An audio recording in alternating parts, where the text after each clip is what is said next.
दर्शकों का हार्दिक स्वागत है। देखते हैं आज की खास खबरें।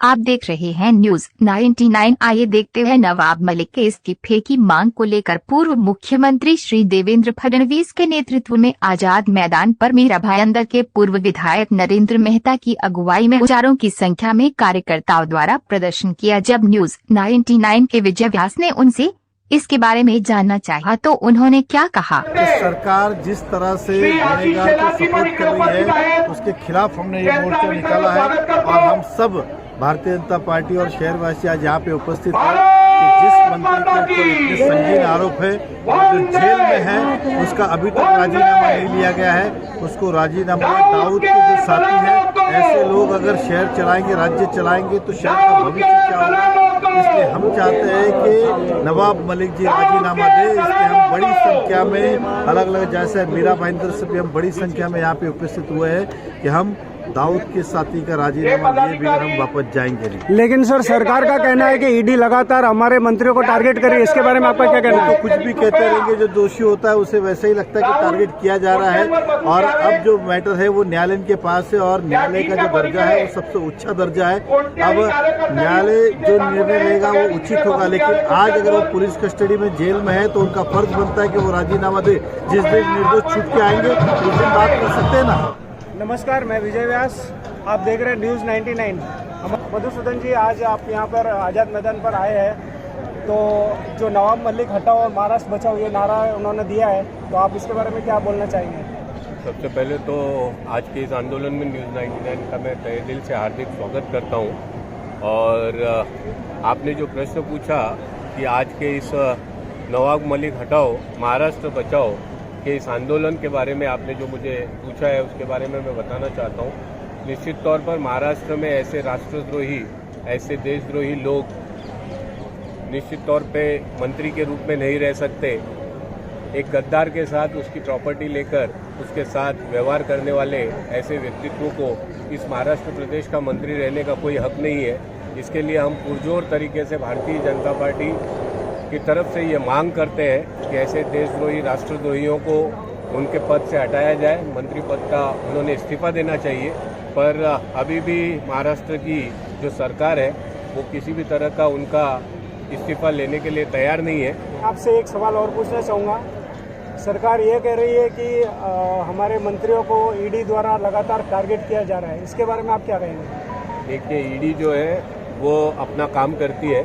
निश्चित तौर पर जनसामान्य व्यक्ति को हो या किसी भी पदधारी व्यक्ति को हो, जब तक उन्होंने किसी तरह का कोई कृत्य नहीं किया होगा तब तक उसे ईडी किसी तरह की कोई तकलीफ नहीं देती है। और अगर इनका इस्तीफा नहीं आता है सरकार की तरफ से तो इसके बाद में आपका अगला कदम क्या होगा? देखिए, आंदोलन इसी तरह सतत निरंतर होता रहेगा और जनता के हक में जो भी निर्णय आएगा वो निश्चित तौर पे आएगा, ऐसी मुझे आशा है। आज के आंदोलन के बाद कल से आपको नवाब मलिक इस महाराष्ट्र राज्य के मंत्री के रूप में नहीं दिखेंगे। भारतीय जनता पार्टी के सभी नेतागणों ने रास्ते के ऊपर आंदोलन किया, विधानसभा, विधान परिषद और हर उस जगह पर जहां पर सरकार को बताना चाहिए कि ये बहुत गलत है। दाऊद के सभी जो बॉम्ब स्फोट में जो सहभागी थे, ऐसे सभी लोगों के साथ में अगर इनके रिश्ते हैं, व्यवहार है, तो ये सब चीजों में उनको सपोर्ट नहीं करना चाहिए और उनको मंत्री पद पे रहने का कौन सा भी अधिकार नहीं है। फिर भी ये सरकार इसके पास बहुत ध्यान नहीं दे रही है, इसलिए आज ये मोर्चा का आयोजन किया। सरकार जो आंदोलन है, अगर फिर भी सरकार ने उसे बर्खास्त नहीं किया, उस मंत्री पद पे रखा है, तो अब बीजेपी का अगला कदम क्या होगा? नहीं, इसमें हमारे नेतागण जो ठीक समझेंगे करेंगे, लेकिन ऐसा नहीं होता। देशद्रोही के साथ में सरकार उसके साथ में रहे, ये कुछ अच्छा नहीं है, लोकशाही के लिए अच्छा नहीं है। सरकार लगातार बोल रही है कि हमारे मंत्रियों के ऊपर ईडी टारगेट कर रही है, उसके बारे में आप क्या कहना चाहेंगे सर? देखो, ये जो बता रहे हैं ऐसे बता रहे हैं कि उन्होंने कुछ नहीं किया, लेकिन अदालत में ये प्रूव हो गया है कि उन्होंने इसमें सब व्यवहार किए हैं और टेररिस्ट फंडिंग का जो उनके ऊपर आरोप लगा है वो सिद्ध हो रहा है। और फिर भी ये सरकार ऐसी कह रही है, ये देशद्रोहियों को सपोर्ट करने का काम ये सरकार कर रही है, इसके लिए मोर्चा का आयोजन। लेकिन सर सरकार का बार बार यही बोलना है कि पूरे देश में कहीं पे भी ईडी कार्रवाई नहीं करे, सिर्फ महाराष्ट्र में ही ज्यादा कार्रवाई करे। ये सरकार बता रही है, ये खाली बताने का काम कर रही है, लेकिन ये सब लोग उनके ही वकील ने कहा कि नहीं इन्होंने फंडिंग की है, ये उन्होंने ही कोर्ट में कहा है, तो ये गलत कैसे हो सकता है?